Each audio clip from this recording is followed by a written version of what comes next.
Do you know it's Friday the 13th right now in Israel? Let me tell you a little story.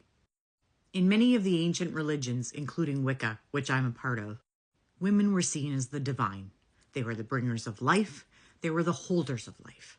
They were the creators, the healers, the mothers. And in those societies, women were worshipped. In the pagan religion, 13 was a lucky number because that was the number of moons that were in a calendar year. That was also the number of menstrual cycles that a woman would have in a year. But the Christian church didn't want women to be healers and doctors and teachers because that's where the money was made. So midwives were torn apart as witches, and healers were told that they were poisoning people. Women were demonized and put out in the woods to live alone in their quiet days, and that's why they had the crooked nose and the wart and the pointy hat.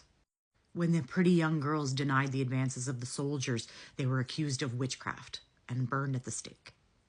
So now out comes the Bible, a brand new book written by men for men. And the Christian religion hated the feminine divine so much that they went after the Knights Templar.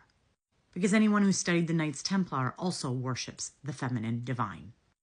On a Friday in October in 1307, the Knights Templar were slaughtered.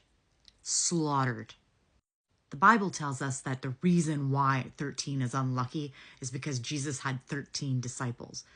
Who wrote that? Why'd they choose 13? Because they wanted the day to be associated with bad luck. They deliberately slaughtered men that worshiped the divine to prove a point. Religion is doing it again. There's a reason Israel attacked Iran on Friday the 13th. And the feminine divine must never forget that.